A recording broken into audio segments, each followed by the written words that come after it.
Kita jumpa lagi buat teman-teman semua.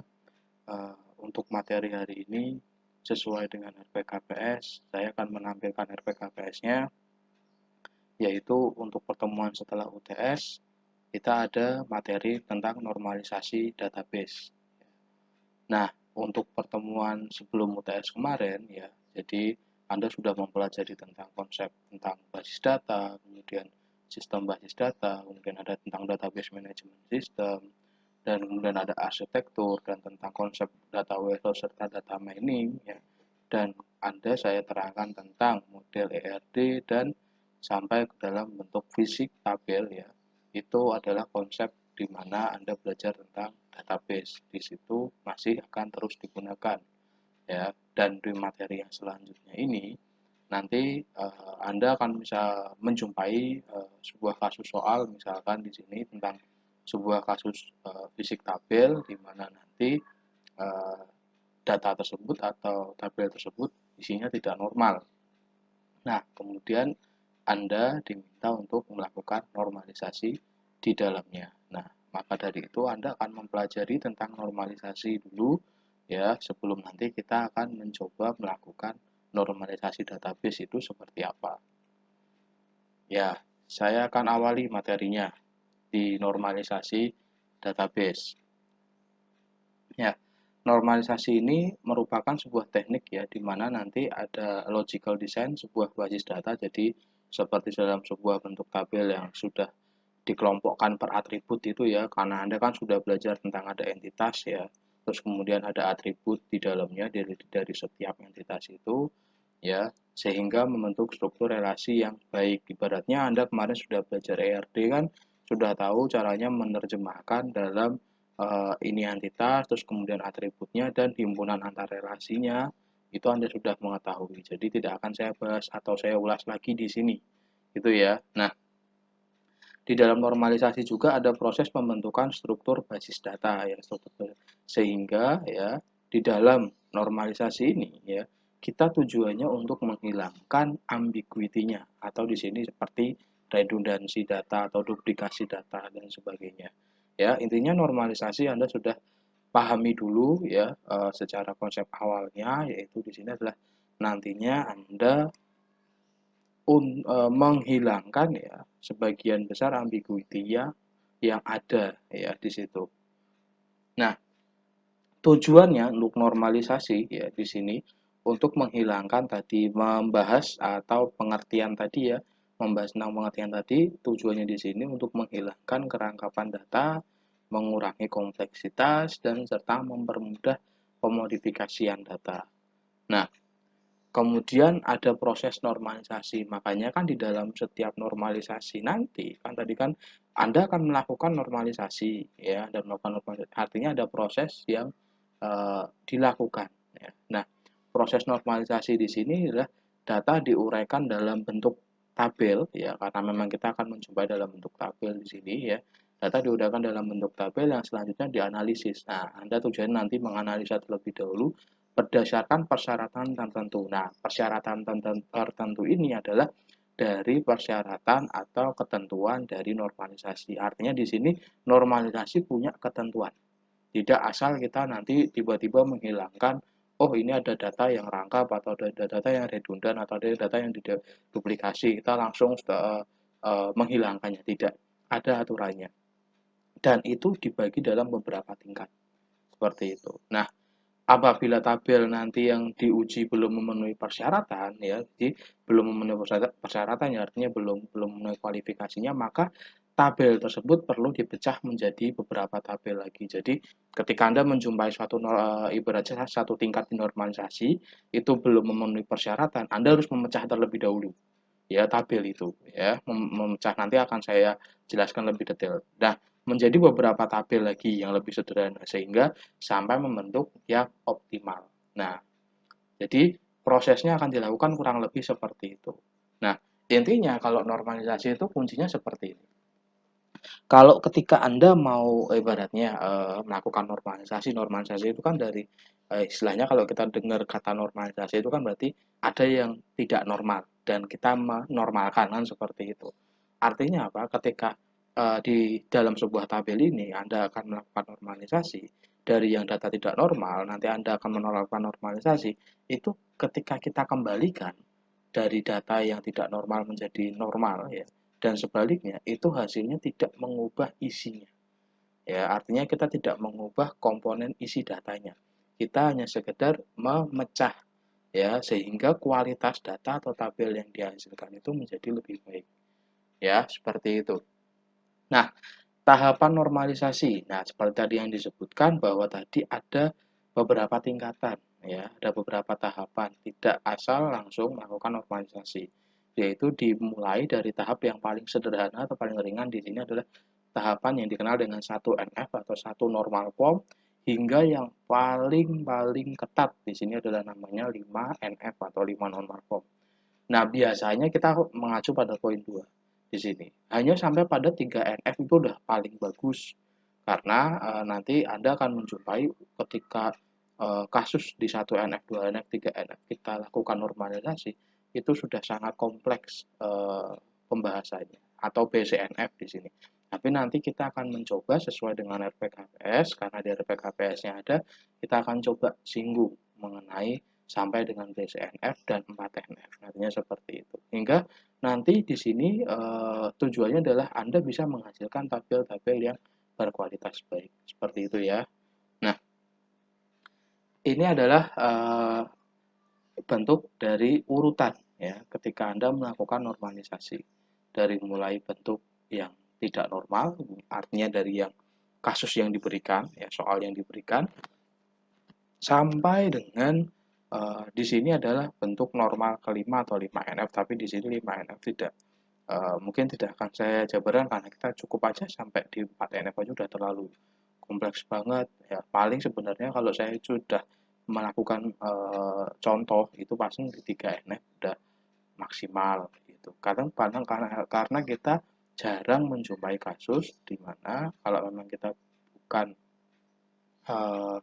untuk ibaratnya studi kasus yang kompleks, paling jarang menjumpai kasus tentang BCNF dan 4NF. Nah, kita lihat di sini dari mulai bentuk tidak normal di sini menuju ke 1NF itu ada aturannya, yaitu adalah aturannya dengan menghilangkan perulangan grup seperti itu. Intinya adalah poin yang ada di sini itu adalah poin di mana kita melakukan apa ya di dalam proses tingkatan tersebut. Misalkan 1NF, di sini menghilangkan perulangan grupnya. Terus kemudian di 2NF, yaitu menghilangkan ketergantungan parsial. Dan di 3NF, 2NF ke 3NF menghilangkan ketergantungan transitif dan seterusnya. Artinya Anda sudah dapat poinnya di situ melakukan apa. Tinggal kita belajar apa sih menghilangkan perulangan grup, apa sih menghilangkan ketergantungan parsial, dan apa sih menghilangkan ketergantungan transitif. Seperti itu ya. Nah, oke, kita membahas dulu sebuah tabel dikatakan baik atau efisien ya, atau normal jika memenuhi tiga kriteria tersebut. Jadi artinya ketika data sudah tidak perlu dinormalisasi ya, artinya sudah baik, Anda harus melihat tiga ini. Jika ada dekomposisi atau penguraian tabel ya, maka datanya itu harus dijamin aman ya. Artinya tabel tersebut diuraikan, dikomposisi menjadi tabel-tabel baru, dan tabel-tabel baru tersebut bisa menghasilkan tabel semula. Nah, artinya tadi saya bilang normalisasi itu tidak mengubah isinya. Ya, kita hanya bisa targetnya itu menguraikan dan nanti bisa mengembalikan lagi seperti semula tanpa mengubah datanya. Gitu ya. Itu yang disebut dengan kualitas data yang sudah baik atau tabelnya sudah baik ya. Nah, terpeliharanya ketergantungan fungsional pada saat perubahan data. Jadi ini sudah nanti akan kita bahas tentang ketergantungan fungsional itu seperti apa ya, dan tidak melanggar boikot atau normal form atau BCNF yang mungkin akan dijelaskan kemudian juga. Jadi nanti poin 2 dan poin nomor 3 kita akan bahas di pertemuan selanjutnya ya. Nah, kita akan mempelajari hari ini tentang 1NF dan 2NF terlebih dahulu. Ya, ini tadi sudah dibahas. Nah, ini untuk contoh di mana kita akan melihat bahwa ada sebuah tabel di sini ya. berisi atribut ID personil, tanggal lahir, karakteristik ya.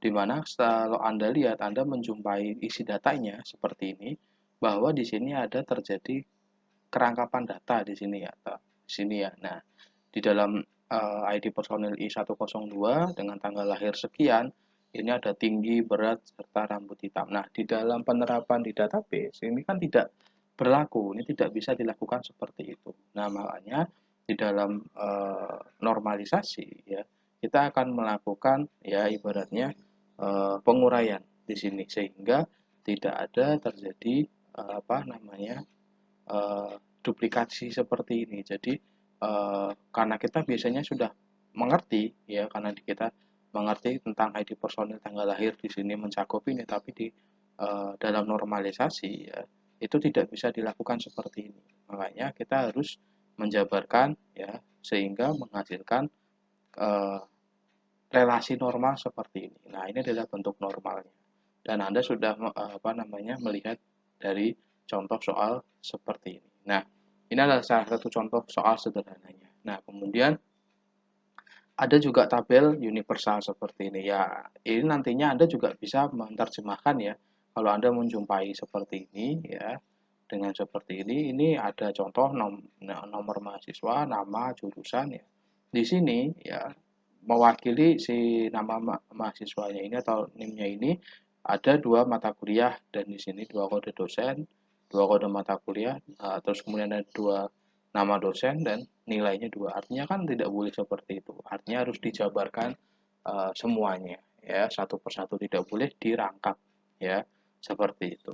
Nah, kita akan mulai masuk ke normalisasi yang pertama atau 1NF ya.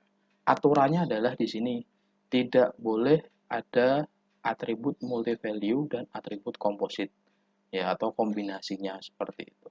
Kemudian mendefinisikan atribut kunci. Nah, ini yang kedua ya, mendefinisikan atribut kunci. Berarti artinya di dalam 1NF nanti itu harus ada primary key-nya atau atribut kuncinya. Ya, kalau yang nomor poin 1 nanti habis ini akan saya jelaskan.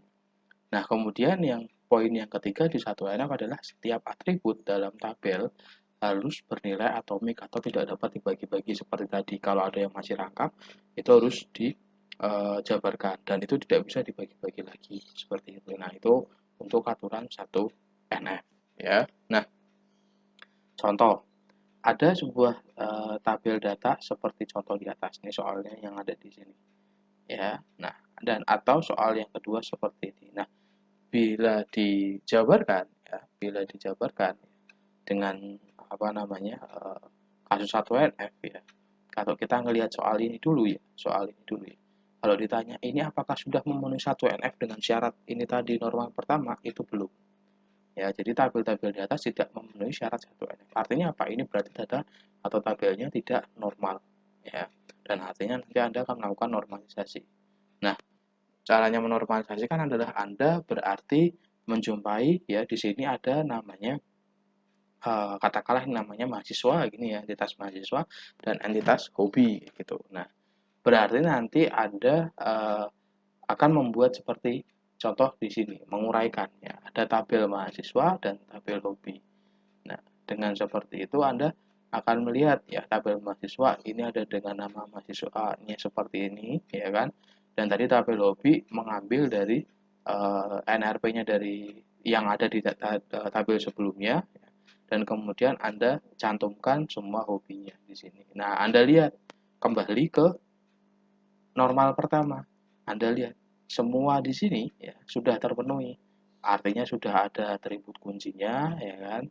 Dan ini sudah tidak dapat dibagi-bagi lagi ya kan. Dan nanti yang pertama yang nomor pertama dia tidak ada multi value atau atribut komposit. Pasti nanti akan saya jelaskan. Nah, multi value. Nah, ini multi value. Ini contoh yang pertama multi value dengan kasus contoh yang pertama. Ini adalah contoh atribut yang multi value, di mana hobi di sini punya beberapa isi ya atau beberapa data di dalamnya. Ada sepak bola, membaca komik dan sebagainya. Nah, ini berarti kan sudah memenuhi, berarti tidak boleh ya. Dan yang kedua adalah komposit. Nah, ini kompositnya adalah di contoh kedua, di mana nilai pada atribut jadwal berisi gabungan antara hari dan jam. Biasanya kan kalau di KRS kalian, jadwal itu kan ada hari dan jamnya gitu. Nah, ini disebut dengan komposit. Nah, makanya kalau di dalam normalisasi ini tidak diperbolehkan. Karena normalisasi satu, Anda harus menjabarkan normalisasi yang pertama itu dengan cara adalah memisahkan. Di sini ada jadwal hari dan jadwal jam. Seperti itu. Nah, kalau Anda lihat di contoh pertama tadi, jawabannya ini sudah mewakili satu NF. Dari ketiga aturan itu sudah terpenuhi semua. Jadi sehingga jawaban satu NF adalah seperti di depan di sini. Ya, di layar ini ya. Terus kemudian yang di contoh yang kedua, ketika Anda menjumpai kasus seperti ini, jadwal nanti berisi gabungan hari dan jam, jadwal kuliah di sini nantinya harus Anda pecah dari jadwal hari dan jadwal jam, ya kan? Nah, sehingga Anda sudah mengerti di sini ada kode kuliah, nama mata kuliah, dosen, kelas, jadwal hari dan jadwal jam. Di sini sudah ada apa namanya? Primary key-nya atau atribut kuncinya dan dia tidak dapat dibagi-bagi lagi. Nah, kayak gitu. Ya. Oke. Itu contoh yang kedua. Nah, contoh yang ketiga nanti kita akan mencoba mengerjakan ya dengan menggunakan Excel. Ya. Nah, jadi studi kasus normalisasi data. Nah, ini ada nomor proyek, nomor pegawai, golongan dan besar gaji ya. Di sini berarti nanti Anda bisa mengerjakan dengan menggunakan Excel, Anda berarti menjabarkan satu persatu bahwa NP001 dan nama proyek BRR ini kan sebenarnya kan mewakili dari ketiga ini semua, tapi dalam penulisan normalisasi itu harusnya dijabarkan satu persatu ya, NP001 dan BRR ya. Itu semua seperti itu. Dan NP002 di sini Anda jabarkan semua dan Pemda ya, ini ditulis Pemda semua. Nah, sehingga nanti untuk mendapatkan hasil yang paling normal, maka proses normalisasi dimulai dari normal. Yang pertama tadi Anda menjabarkan semua ya. Field tabel di atas merupakan grup yang berulang untuk nomor pegawai, nama pegawai, golongan, serta besar gaji. Ya, jadi kan berulang ya. Jadi seperti itu. Nah, jadi nanti Anda bisa menjabarkannya atau mendetailkannya. Oke, itu untuk normalisasi yang pertama ya. Sekarang untuk normalisasi yang kedua. Nah, karena tahapnya berkelanjutan untuk normalisasi yang kedua ya, artinya dia harus sudah memenuhi dalam bentuk normal yang pertama ya. Terus kemudian semua atribut bukan kunci ya atau atribut non primary key hanya boleh bergantung. Nah, namanya fungsional dependensi di sini. Nah, fungsional dependensi adalah di sini adalah hanya primary key ya, yang hanya boleh bergantung pada atribut kunci ya. Jadi semua atribut non primary key ya yang non primary key ya itu hanya boleh bergantung pada atribut kunci. Jadi kalau ada atribut non primary key bergantung pada non primary key yang lain berarti dia belum memenuhi syarat 2NF seperti itu. Terus jika ada ketergantungan parsial, nanti akan saya jelaskan parsial seperti apa, maka atribut itu harus dipisah pada tabel yang lain ya. Harus dipisah. Nah, perlu ada tabel penghubung lah, makanya nanti akan menghasilkan suatu tabel baru. Ya, berarti nanti ada muncul entitas baru atau tabel penghubung namanya seperti kayak dikenal di RD itu relasi antar entitas, tabel antar penghubung yang disebut dengan foreign key ya, yang sudah dipisah tadi. Kita ambil contoh. Diketahui tabel R ya di sini ya, diketahui tabel R yang di garis bawah ini adalah primary key A, B, C, D dan E di sini ya. AB nanti sebagai kunci utama atau primary key-nya dan fungsional dependensinya di sini adalah AB di sini adalah CDE. Artinya adalah di mana CDE ini itu bergantung penuh pada AB yang tadi disebut dengan primary key. Maka tabel R memenuhi syarat 2NF, ya kan? Karena semuanya bergantung. Jadi semua atribut bukan kunci bergantung penuh dengan AB atau primary key-nya. Nah, ini untuk contoh bagaimana untuk kasus yang perlu dilakukan normalisasi 2NF. Ya. Bila di sini contoh R ya, di sini ada atribut A, B, C, D, dan E, dan A, B di sini adalah sebagai primary key. Namun bila Anda lihat di sini yang bergantung dalam full dependensinya di sini adalah C dan D. Ya, tapi di sini E hanya bergantung pada B. Ya. Kalau ditanya apakah memenuhi syarat 2NF, ini belum atau bukan memenuhi 2NF. Karena jelas di sini atribut E yang bergantung hanya pada atribut B saja. Dan yang atribut AB ya di sini ya yang sebagai primary key ya di sini CD bergantung pada atribut primary key tersebut atau AB tersebut ya. Nah, untuk bisa menjadikan dia mengubah menjadi 2NF ya, Anda berarti nanti akan melakukan dekomposisi. Yang pertama adalah menguraikan di sini sebagai katakanlah di sini namanya R1 atau entitas 1 yang di sini berisi A, B, C, dan D, dan di sini AB sebagai primary key-nya, CD bergantung penuh pada AB, dan yang R2 di sini yang sebagai primary key-nya B-nya, dan E bergantung pada B atau atribut B tersebut. Nah, di sini sudah memenuhi 2NF ya. Kita akan masuk ke contoh soal ya. Contoh soalnya seperti apa? Di sini kita lihat. Nah, diketahui ada entitas workshop ya, berisi NIM, modul, biaya, dan grid. Ya, dan sudah Anda ketahui NIM, modul, biaya, dan grid di sini ya, sebagai primary key-nya NIM dan modul ya, di situ ya. Nah, di sini biaya bergantung kepada satu atribut, yaitu bergantung pada modul. Ya. Nah, kalau ditanya, biasanya kan kalau kita biasanya untuk mendapatkan sebuah modul buku, itu kan bergantung biayanya kan bergantung pada modul itu. Ya. Nah, kalau biasanya kan tidak bergantung pada NIM-nya, ya kan. Nah, dan keduanya atau NIM dan modul. Nah, di sini makanya kalau dibilang ya dengan contoh tabel di bawah dia sudah memenuhi 1NF, namun belum memenuhi 2NF. Sebab dalam tabel ini biayanya tidak bergantung penuh dengan pada atribut kunci NIM dan modul seperti itu ya. Nah, untuk caranya menjawab bagaimana? Nah, ini kita akan lihat di sini. Nah, di sini yang harus Anda lihat NIM dan modul nanti sebagai primary key, dan biaya di sini bergantung kepada modul di sini ya, dan di sini disebut dengan parsial tadi ya. Nah, ini namanya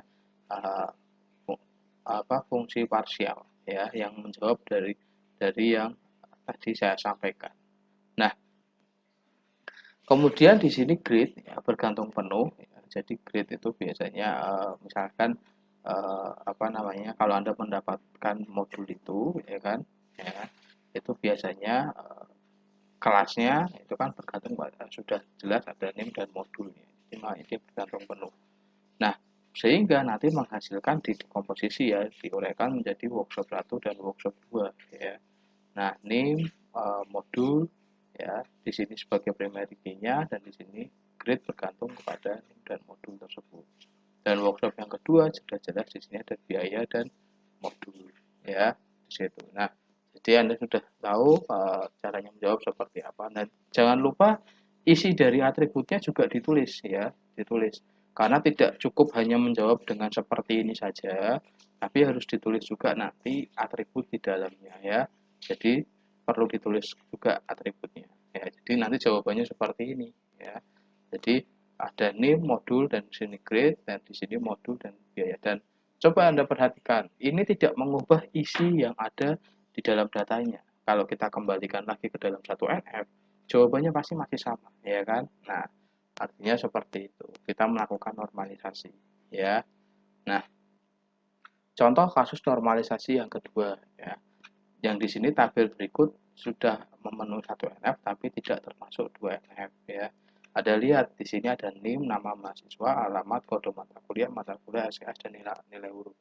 Biasanya kalau sekilas Anda lihat seperti ini kan terdiri dari, bisa juga ya terdiri dari 2 entitas, bahkan bisa terdiri dari 3 entitas.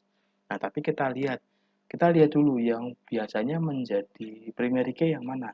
Yaitu adalah biasanya kan NIM dan kode mata kuliah ya, seperti itu. Tapi kita akan coba menjawabnya di sini. Ya. Di kasus sebelumnya tadi itu pasti sudah jelas tidak memenuhi 2NF karena NIM dan kode mata kuliah di sini yang dianggap sebagai primary key, ya kan? Sedangkan di sini yang bergantung penuh ya di sini nama mahasiswa, alamat, mata kuliah, SKS, nilai huruf ya.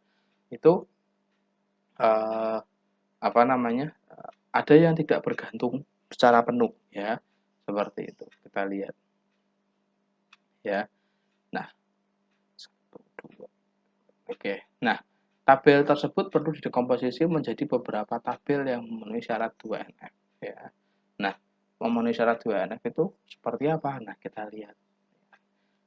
NIM fungsional dependensinya ya sebagai berikut. NIM kode mata kuliah ya. Kode mata kuliah. Ini di sini kan jelas nilai huruf. Nilai huruf itu kan didapat dari gabungan antara NIM dan kode mata kuliah. Nah, dan NIM di sini ya, NIM di sini ya, biasanya kan berisi dari tabel nama mahasiswa serta alamat, ya kan? Nah, jelas menjawab seperti itu. Dan kode mata kuliah di sini adalah terdiri dari mata kuliah dan SKS. Ya, fungsi kode apa namanya dependensi, fungsional dependensinya yang ketiga. Sehingga nanti di sini kita bisa menjabarkannya, ya, bisa menjabarkannya bahwa di sini nanti NIM, nama mahasiswa, serta alamat ini nanti sehingga menjadi tabel mahasiswa. Kode mata kuliah, SKS menjadi tabel mata kuliah. Dan nilai huruf ini adalah gabungan dari mengikuti dari NIM dan kode mata kuliah yang di sini disebut dengan tabel nilai. Sehingga di sini malah membentuk 3 entitas ya. Bukan 2 entitas lagi, ini menghasilkan 3 entitas ya, seperti itu. Nah, ini contoh yang sama kayak mirip contoh yang kedua ya. Contoh yang kedua, cuman di sini nama atributnya berbeda. Ya, jadi Anda nggak perlu bingung. Ini caranya hampir sama, tapi ini adalah cuman berganti nama atributnya saja. Dan jangan lupa kalau nanti sudah menjawab ini ya, jangan lupa juga nanti atributnya atau setiap data di atributnya ditulis ya. Nah, itu dari pertemuan saya hari ini ya. Nanti bila kurang jelas bisa kita diskusikan di kolom komentar ataupun nanti di grup ya, di grup kelas itu bisa, dan ini nanti sebagai latihan untuk Anda ya. Silakan ini dikerjakan ya. Di sini ada latihan membuat normalisasi 1NF dan 2NF dari ketiga soal tersebut. Soal 1, soal 2, dan soal 3. Ini nanti silakan Anda kerjakan ya. Untuk materi slide ini juga akan saya upload di Kulino, sudah saya upload, dan nanti video saya bisa Anda akses ya, di YouTube, dan itu nanti bisa Anda berikan yang mau bertanya silahkan. Itu aja dari saya, terima kasih.